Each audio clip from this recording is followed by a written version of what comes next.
Pablo llega al final del capítulo 5, capítulo 6, que nos toca hoy, tocando temas que realmente tienen que ver con la familia. Él desarrolla el argumento de la libertad en Cristo y no el libertinaje. Libertad, no libertinaje. A veces decimos libertad, libertad, pero me parece que se malinterpreta el concepto de libertad. Y también tenemos que tener un equilibrio entre lo que soy en Cristo y lo que debo ser y lo que soy como persona. Y realmente cuando Pablo llega ahí al capítulo 5, que ya hemos estado revisando, voy a ir un poquito para atrás. Busquen ahí Gálatas capítulo 5. A ver, vamos todos a Gálatas, están ahí, me van a ir ayudando y van a seguir la lectura. Pablo dice, porque vosotros, hermanos, a libertad fuisteis llamados, solamente que no uséis la libertad como ocasión para la carne, sino servíos por amor los unos a los otros. La relación de uno con los otros viene desarrollándose en los evangelios, poniéndonos de relieve que nuestra relación familiar entre hermanos es entre tú y yo, entre unos y otros. O sea, la cercanía nos lleva a veces a darnos cuenta de cosas muy especiales de cada uno de nosotros. Cuando más cercanos estamos al hermano, nos damos cuenta de cómo somos. Por eso algunas chicas cuando se casan se dan cuenta que el príncipe era feo, pues.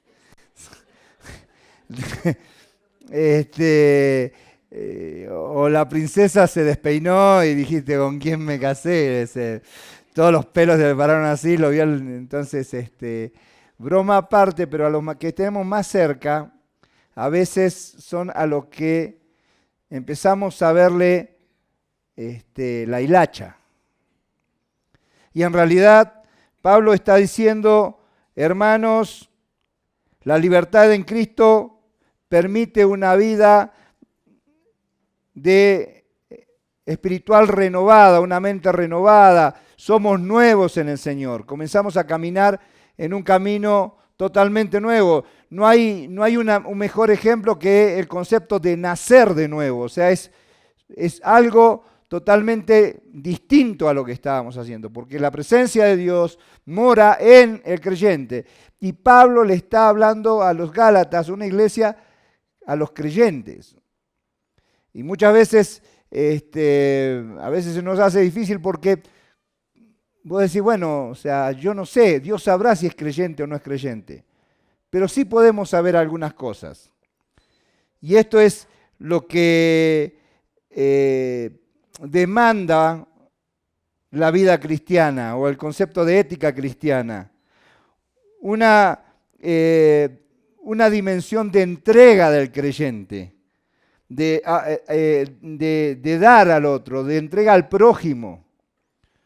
O sea, Jesucristo mismo lo dijo, el primer gran mandamiento, amarás al Señor tu Dios con todo. Sí, no hay problema con eso, pero amarás a tu prójimo como a ti mismo. Este es el segundo y gran mandamiento. Y los mató, pues no le preguntaron eso.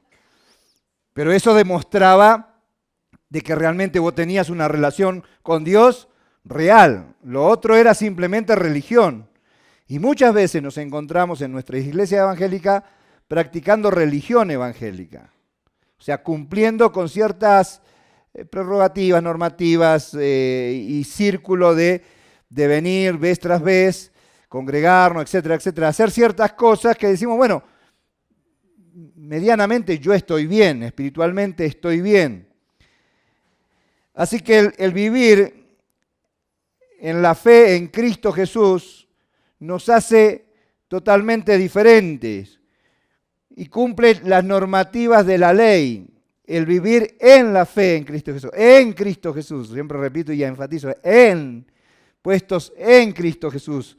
Ya las demandas de santidad, por eso apartado de todo mal, sed santo como yo soy santo, el concepto de parecernos a Cristo, pequeños Cristo. Por eso te dicen afuera, ¡ay, hermanito todavía! Porque saben que tenemos un estándar alto, o sea, parecernos a Cristo. Y bueno, el dedo acusador siempre está allí, pero el problema ocurre en el testimonio de cada uno de nosotros, porque la demanda de una vida en Cristo nos manda una vida irreprochable, una vida intachable, un testimonio ante el mundo que realmente muestre de quién soy hijo. Ahí va, un hijo de Dios. Soy el hijo de Dios. Entonces, debo demostrar aquello. Y dices, mirá, y se dice hijo de Dios todavía. Entonces, el testimonio del creyente debe ser tal cual el Señor nos ha estipulado a través de las Sagradas Escrituras. Muchas veces al irnos al otro extremo, como tenía el problema de la iglesia de Gálatas, que era el judaísmo, los judaizantes queriendo poner las leyes y normativas y cumplimiento de ciertas reglas, nos vamos a un extremo de sancionar, reprochar al otro, al hermano. Porque recordemos, o sea, muchas veces nuestra libertad, dice, bueno, estoy libre, pero vos dices, bueno, pero este hermano, o sea, me parece que confundió la libertad con el libertinaje. ¿Acaso soy yo guarda de mi hermano?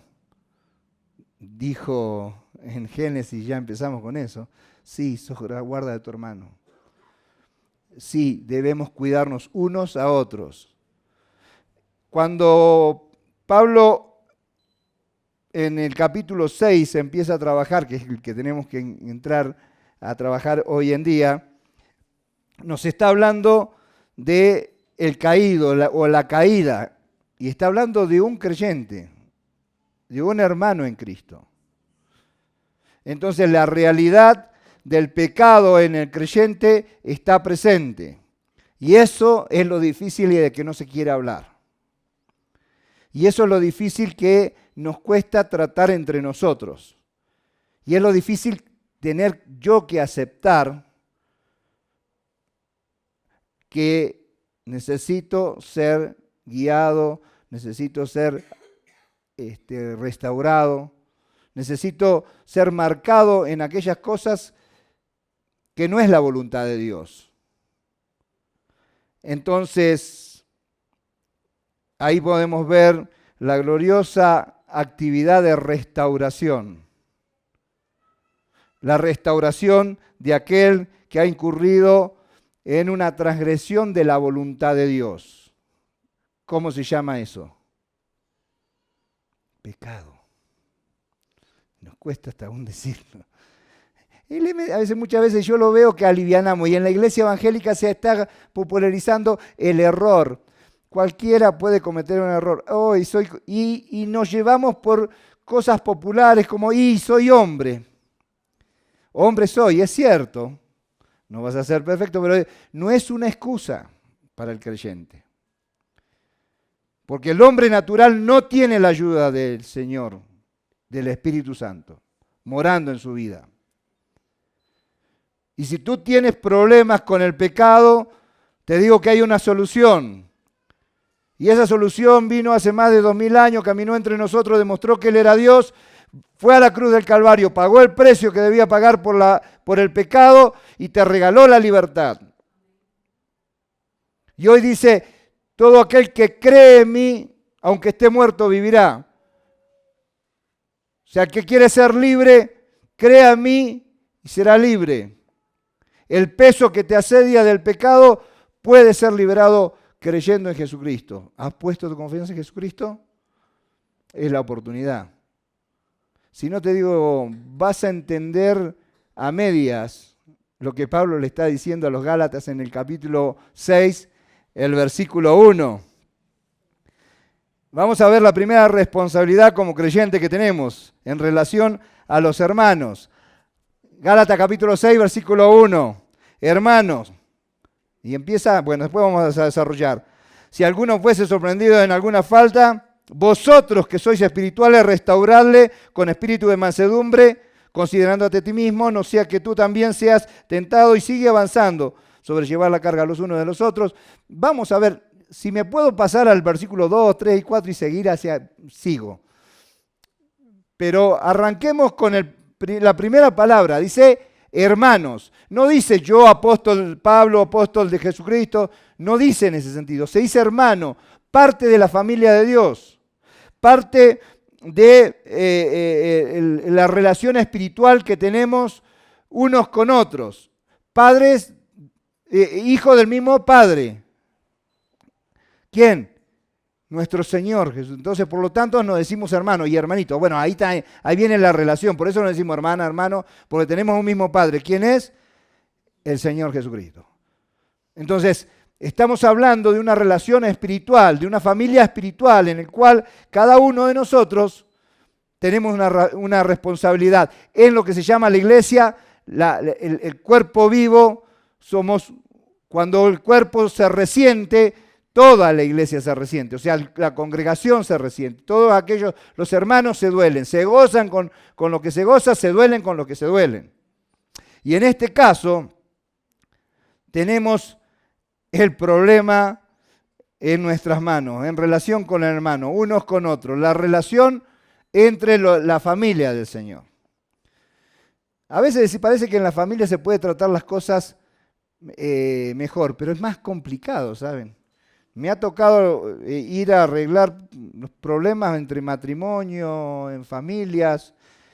Es tenso se pone ese momento y vos tenés que estar ahí. Bueno, los pastores nos pasa eso en la consejería, en la cuestión de que te llaman cuando la cosa parece en terreno minado. No sabes ni si abrís la puerta, si no, si que te abran, quién te abre, si ella o él. Si hay a veces un ambiente. Parece que fuera más sencillo arreglar los problemas en la familia, pero a veces en realidad y sabemos que eso es complicado, porque es hermano, porque es tío, familia, o sea, porque está muy cercano, hay muchos lazos que te unen. Y en la familia de Dios, acá en la iglesia, somos una familia y somos cercanos, y los problemas se vuelven complicados. Ahora, la palabra de Dios nos demanda de nosotros, si alguno fuese sorprendido en alguna falta, la idea es, miembro de la familia de Dios, tu hermano lo sorprendiste, o sea, él ni se dio cuenta de que vos estabas ahí y vos lo vistes cometiendo pecado o en un momento totalmente fuera de lo que es la práctica de la voluntad de Dios. Ahora, la idea es, muchas veces me ha pasado que de pronto me encuentro con alguien, ¿qué está haciendo ahí? O sea, ¿cómo está? O sea, a ver, o de pronto entro a hablar con él y me doy cuenta de que hay algo raro. Y empezás en la charla y te das cuenta de que el tipo está metido, pero barradísimo, en el pecado. Y la primera reacción del que encuentra una falta, ¿qué es? Si vos estás corrigiendo un examen, vamos a decir, si vos estás ayudando a alguien que está, o al niño que está empezando a escribir, y escribe vaca con B grande, ya se ríen algunos. O sea, yo era el que escribía vaca con B grande. O sea, la B, la C, eso es un problema. O sea, para vos es un calambre en el ojo, pero para el nene se equivocó, ahí era evidente, lo encontraste. ¿Qué es lo primero que intentas hacer? Corregir. O sea, demandar corrección. O sea, la situación es algo incorrecto. Tú te das cuenta que es algo incorrecto y automáticamente lo que haces es corregir y poner el dedo justo donde está el problema, señalar. Es algo natural nuestro en buscar reprensión a la situación. ¿Por qué hiciste esto? ¿No ves que está mal? Y entras a darle. Y yo me ponía mal cuando me decían, ¿pero por qué pones mal? O sea, pero no me daban una solución. ¿Por qué cambiaba las letras? ¿Por qué se me daban vueltas las cosas? Yo tenía problemas. Hasta que encontré a alguien, una maestra, fue bien pila, ¿sí? Me ayudó, me corrigió un poquito con respecto al asunto. Pero ahí va la actitud que tenemos que tener. A veces al hermano le dice, vos siempre es esta, ya te encontré, ya cuánta, ven, vos y le entras a dar,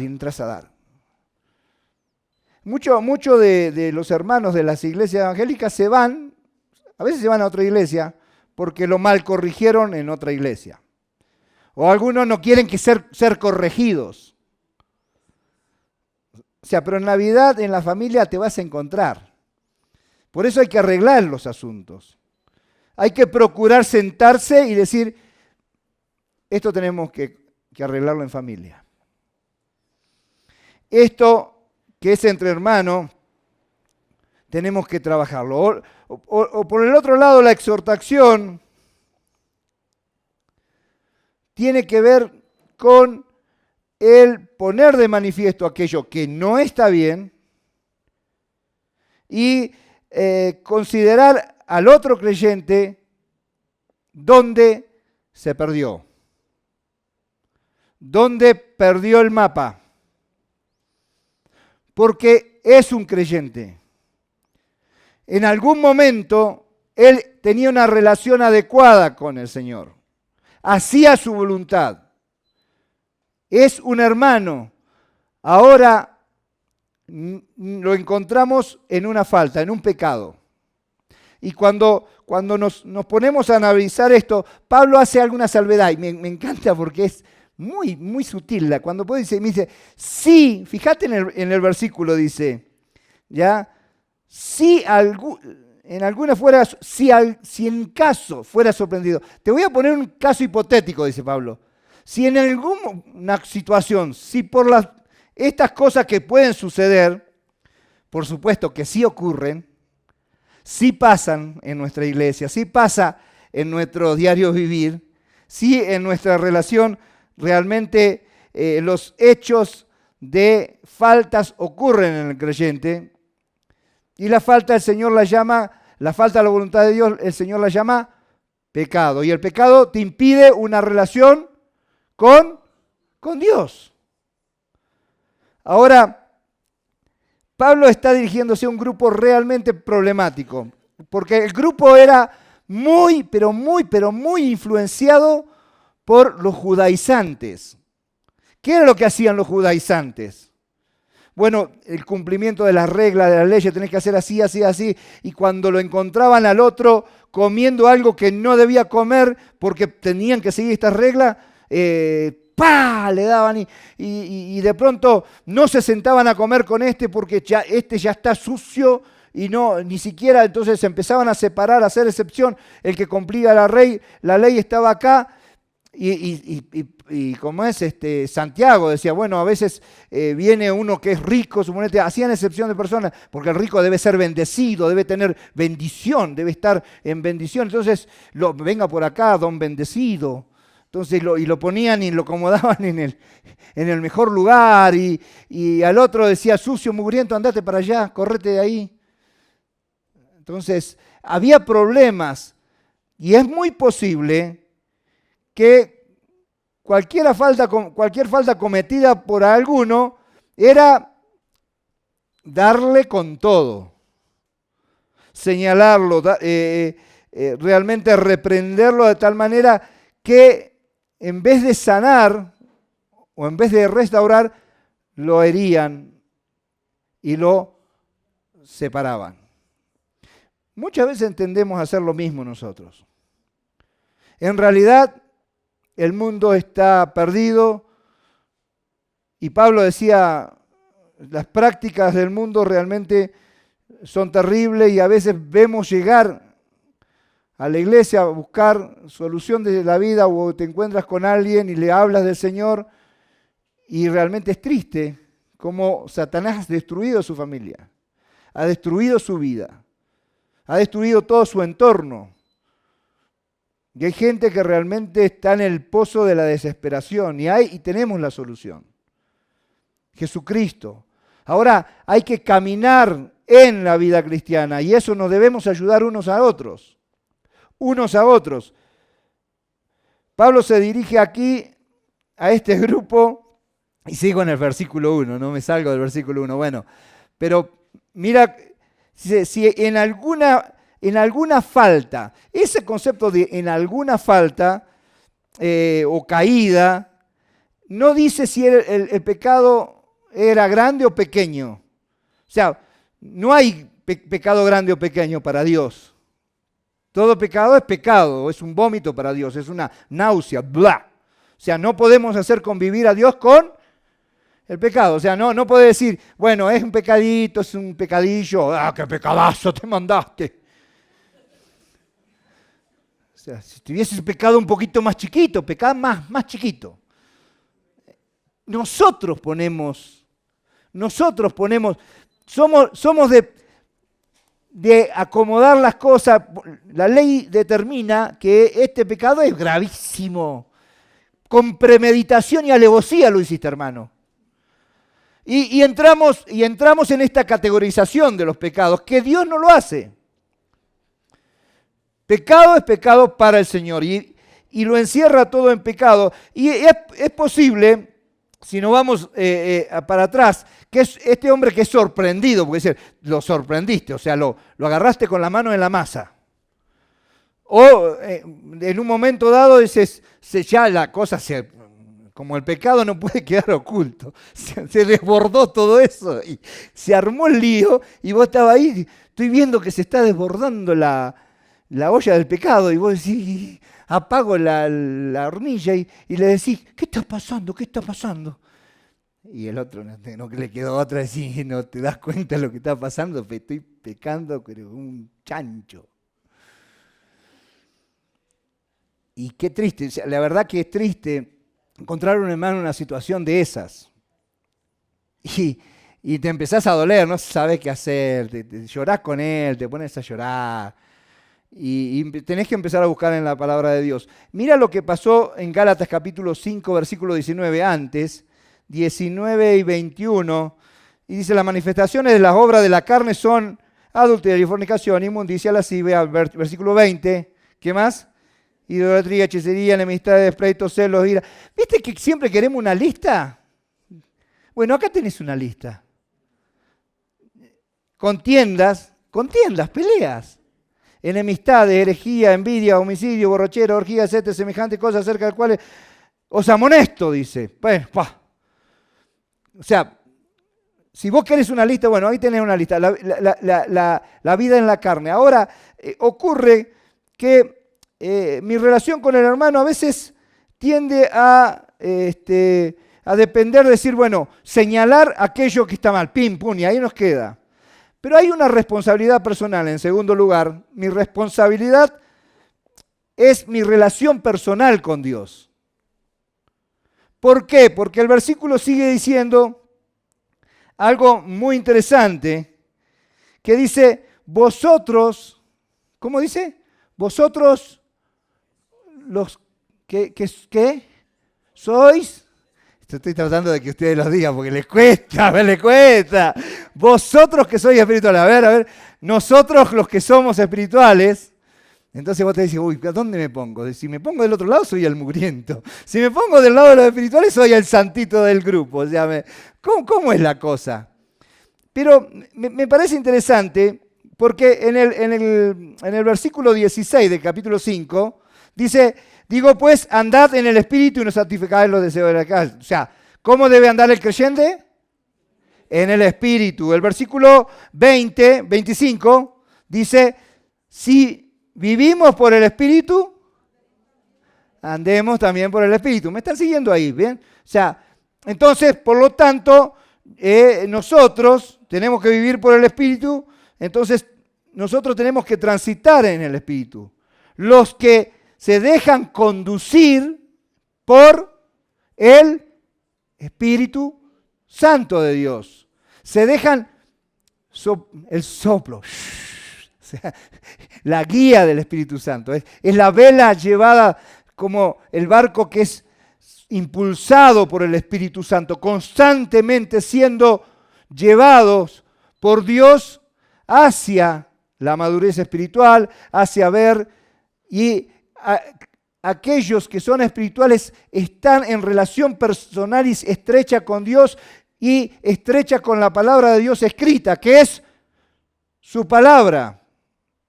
El Verbo fue hecho carne y habitó entre nosotros, una relación personal con la palabra viviente, Jesucristo, el cual me dio vida. Entonces, tu relación personal con las Escrituras, podemos tener la Escritura de la Biblia del arcoíris, la Biblia del pastor, de la pastora, de la sierva, del siervo, de la quinceañera, la verde, la arcoíris, pero no la leemos. ¿Para qué tenemos la Biblia? O sea, parece que la estrategia de Satanás ahora no es quemar la Biblia, es hacer un montón de Biblia. Y tenés 20 Biblias en la iglesia, no lees ninguna. ¿Estás pegado a la palabra de Dios? O sea, vosotros que sois guiados por el Espíritu, vosotros los espirituales, los que tienen el Espíritu de Dios morando en su vida, que ya pidieron perdón con Dios, ¿están en forma aceptable en relación con el Espíritu Santo?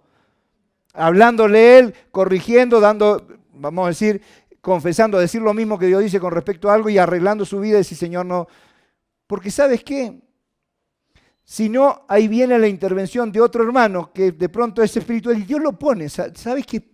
Es impresionante cómo Dios a veces te pone cosas que a uno no nos gusta, pero te pone en el momento justo, en el lugar justo, y vos decís, y se lo tengo que decir.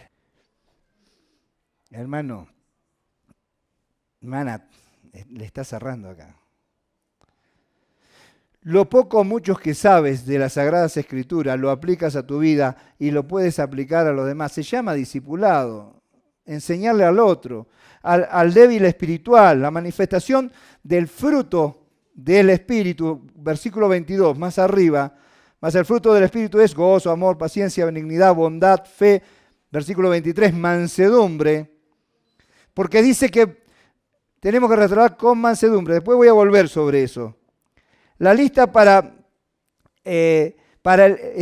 la lista del fruto del Espíritu está basada en Dios, el prójimo y uno mismo. O sea, tiene que surgir cosas para uno mismo, pero es también para el prójimo, al que tenés al lado, al que vos tenés que amar, al que encontraste en una falta y tenés que restaurar. Dice que el espiritual está listo para darle una mano, con mansedumbre, con lo que él le está surgiendo de la relación con el Señor, para restaurar, para poner en el concepto en forma de condición aceptable al hermano. Tiene que mostrar su amor. ¿El amor de quién? De Dios en tu vida. Por eso tenemos que estar en forma aceptable, por eso tenemos que trabajar en nuestra vida con Cristo. O sea, en el Señor. Posiblemente en la iglesia de Gálatas había muchos que no vivían de esta manera. Había muchos que no eran espirituales. No vivían conforme al poder del Espíritu. No eran espirituales. Por lo tanto eran... Y sí, porque estaban haciendo brotar no los frutos del Espíritu. O sea, el concepto de Pablo, o sea, tiene que ver con esta condición. A veces no nos cuesta decirnos, soy espiritual. Porque en realidad a veces no estoy en condición aceptable y le queremos esquivar el bulto. Pero todos tenemos en nuestras manos la palabra de Dios, la palabra profética más segura a la que tenemos que estar atentos.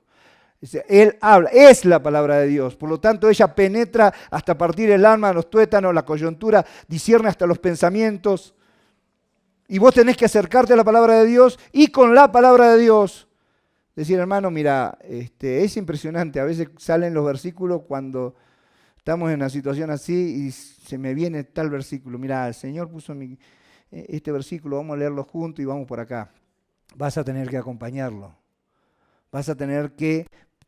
O sea, busqué la definición de restauración, es poner una cosa en un estado o estimación a la que antes se tenía. Es como que se perdió, no perdió la brújula, se perdió en el mapa, perdió el mapa. Está perdido. ¿En dónde perdiste? Perdiste el mapa. Es muy probable, dejó de leer la Biblia, dejó de tener amigos espirituales cerca, personas que pudieran apoyarle espiritualmente. A veces entre la familia, y es triste a veces que tu esposa, tu esposo no te apoye espiritualmente. Es triste. Qué lindo es tener en la familia los que nos vamos pegando palitos para acá, y nos vamos juntitos, vamos. Es lindo, y es bueno. Pero a veces en la familia no cumplimos nuestra responsabilidad de decirle a nuestros hijos lo que debemos decirle, decir a nuestra esposa lo que le debemos decir, a nuestro esposo, mira, mi hijo hace rato que no te veo leer, hace rato que no te veo ahí en el arbolito que te ponías antes. ¿Estás estudiando? ¿Estás leyendo? Mi hija, veo que esta semana mucha novela. Más novela que Biblia, ojo. No te digo que no la veas, mi hijita, pero eso te lo dice el esposo, ¿no? O sentémonos, qué sé yo, o hablemos, estemos hablando de este tema, estemos trabajando. En tercer lugar, la responsabilidad es no reprochar al caído, sino restaurar al caído. Y ahí viene arreglar, ordenar, reparar, poner en condición, de lo que estaba antes. ¿Dónde lo está? Ahí tiene que intervenir el Señor. Entonces vos orás por él. Pedís a la ayuda que Dios que intervenga, que haga, y se va trabajando en una relación de comunión muy especial. Y Jesucristo, allá por Mateo capítulo 18, decía, 18:15, por tanto, si tu hermano peca contra ti, restáurale. ¿Ves que es algo del Señor? Estando tú y él a solas, y has ganado a tu hermano. Has ganado. A veces el problema es del otro lado, a veces no quiere. Entonces busca otro hermano. Ya buscar la iglesia, no para darle con todo, sino para ganar su alma, ganarle para que él vuelva a tener una condición aceptable ante el Señor. A veces es complicado. Lo más fácil es hacerlo carne para fiambre, está muerto. Soldados caídos en batalla y no, cuesta cargarlo, déjalo tirado que se muera, sigamos nosotros. Y se van cayendo y no restauran, no traen, no llevan. Es difícil, es complicado. Ahora, no es mejor ilustración, pero no importa, ahí vamos. El nuevo creyente es débil en la fe. Muchas veces el creyente nuevo es débil en la fe. Y en Romanos 14:1 dice, recibid al débil en la fe, no para contender con él en opiniones, etc. El concepto de débil en la fe es, tu fortaleza en la fe es en el conocimiento de la palabra de Dios, en que crees, cómo crees, qué es lo que Dios hace, Dios interviene acá. No, mijito, robando no es. O sea, tenés que trabajar para dar a otro. Eso lo dice un consejo de Proverbios. Dice, el que roba no robe más, sino que trabaje, sino para que aprenda el valor de las cosas. Y hay muchas otras cosas que uno tiene que ir trabajando. Orar para que no entréis en tentación, dice Mateo, cuando el Señor Jesucristo, Mateo 26, cuando el Señor le dice a los discípulos, oren para que ustedes no caigan en tentación, y el espíritu a la verdad está dispuesto, pero la carne es débil. Bueno, dice, ahí es la carne es débil. No es así. No debe ser. O sea, es una realidad el pecado sí, pero el Espíritu de Dios es el que está presente, que nos da poder. Por tanto, nosotros debemos crecer espiritualmente y nosotros debemos estar en forma aceptable. Y ya veo que avanza la cosa y no avancé del versículo 1. Es fácil denunciar, ¿ya? Es fácil denunciar, pero es más necesario restaurar. Es más necesario restaurar. Con la manifestación del Espíritu en tu vida, obrando en tu vida, que el fruto de Dios obre en tu vida, eso se puede hacer y la carga es compartida con el creyente. Los versículos dicen sobrellevar las... Sí, voy a avanzar porque en realidad la libertad en la relación con la ética cristiana es una responsabilidad, no la libertad como libertinaje. De que hay iglesias que me parece que le da miedo decir que pecado es pecado. No, que se van a ir. Pero hermano, yo veo que está viviendo cualquier cosa, no está viviendo ningún principio bíblico. Este rompe todos. Con que cante, que venga el domingo, ponga la ofrenda y se vaya, no hay ningún problema. Pero el problema es cuando muchos estamos mal. Nadie le dice nada. Nadie se acerca, o sea, no hay comunión entre los hermanos. O sea, sobrellevar las cargas los unos de los otros, dice. Tener en cuenta a ti mismo en el concepto de decir, bueno, atiende tu vida, mira tu vida. No como decir, o sea, no digas nada. Mira que después, o sea, no vaya a ser cosa de que a vos te pase lo mismo. O sea, o que te caigas. No. En estos momentos estoy bien con el Señor y quiera que en el momento que esté mal, venga alguien espiritual y te diga, hermano, te estás cayendo o te caíste. Porque no es una práctica habitual el pecado en el creyente, es una caída. Entonces ahí viene la restauración, la confesión en ti mismo, decir lo mismo que Dios dice con respecto al pecado. Señor, tenés razón, esto es mentira, esto es robo, esto es, qué sé yo, maledicencia, o sea, es lo que sea. Entonces, estad firme en la libertad en que Cristo te hizo libres, en la práctica constante, sujetos al yugo de la relación con Cristo, en Cristo. O sea, ya no vivo yo, mas vive Cristo en mí. Y lo que yo ahora vivo en la carne, lo vivo en la fe del Hijo de Dios. No en la carne del Señor, en la fuerza. El viejo hombre es el que nos lleva a problemas espirituales de pecado. Entonces, tenemos que entender que debemos cumplir la ley del Señor, cada uno sometiéndose a prueba a uno mismo, mirándose a uno mismo, revisándose, a ver cómo estoy en el Señor. Porque si no, de pronto viene uno y dice, ay, qué feo que te pongan el dedo en la llaga. Y duele y arde y te ponen alcohol todavía. Y algunos que somos medio briosos nos ponemos que me vas a curar, me vas a curar, sí. Nos cuesta, querido hermano. Así que cada uno sométase a prueba, voy por el 4, su propia obra. O sea, cada uno de nosotros debemos llevar la carga de la vida cristiana en el sentido de vivir la vida en relación con Dios, en su gracia. Vivir bajo la gracia no se hace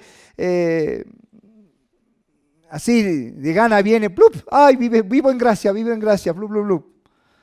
Sino que realmente habla de ejercer el amor de Dios y vivir una vida de servicio, de relación y exposición al otro.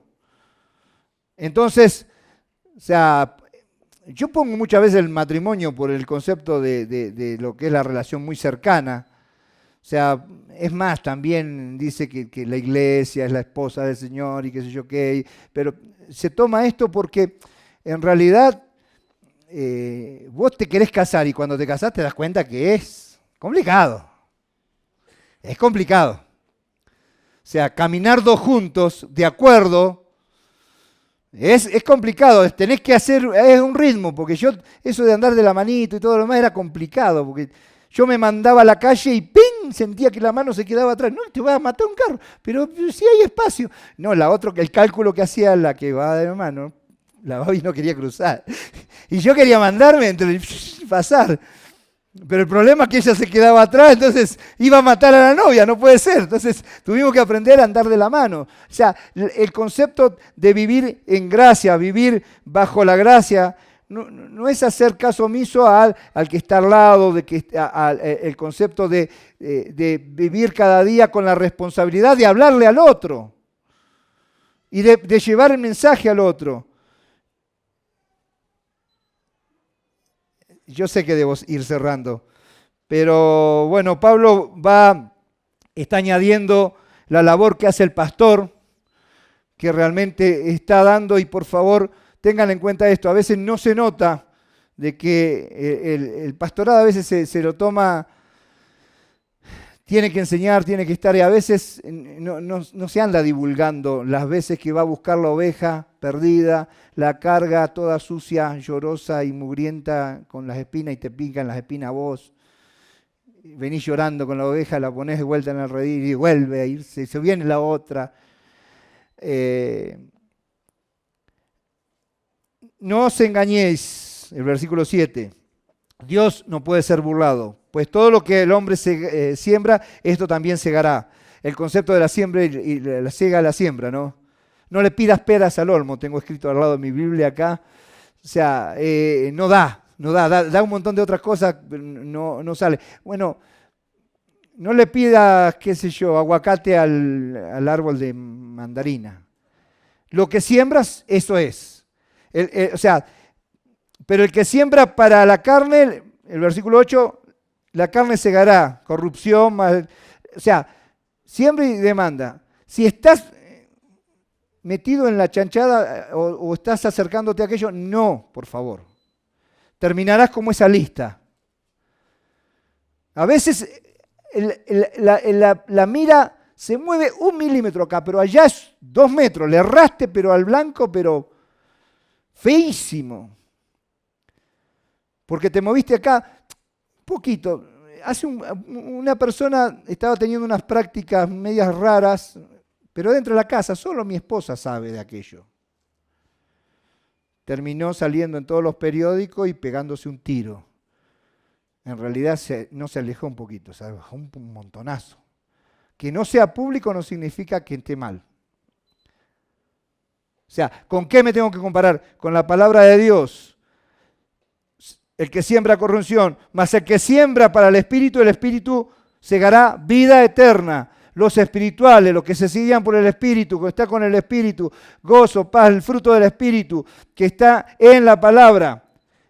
O sea, el que vive, no nos cansemos pues de hacer el bien, todo lo honesto, todo lo justo, todo lo amable, todo lo de buen nombre. Si hay virtud alguna en esto, pensad. O sea, es bueno leer la palabra de Dios, es bueno venir a la iglesia, es bueno charlar es bueno estudiar la palabra de Dios, es bueno.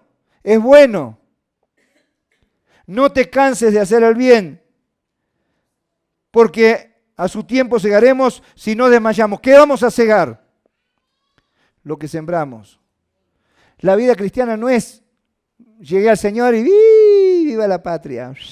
Libre, ja, ja, ja. Trabajen, hermanos.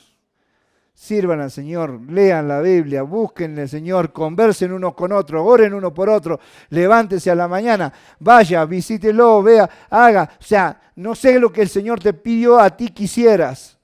¿A quién te puso al lado para que le des una mano en la vida espiritual? Pero tienes a alguien. Hoy estás acá con alguien. No se dejen engañar. Dios no puede ser burlado. O sea, lo que hay surge. Así que según tengamos oportunidad, hagamos el bien a todos.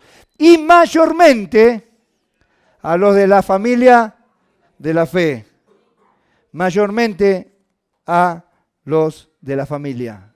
Querida familia, empecemos a practicar nuestra vida cristiana en libertad aquí. Practicalo en tu casa. Practicalo con los que están en el Señor. Luego, intentemos ganar a aquellos, acercar a aquellos, pero parece que últimamente hemos sido muy influenciados por el dedo acusador. Así que se cierra Gálatas con estas palabras de Pablo. Practiquemos esto en la familia del Señor. Crezcamos espiritualmente. Que el Señor les bendiga.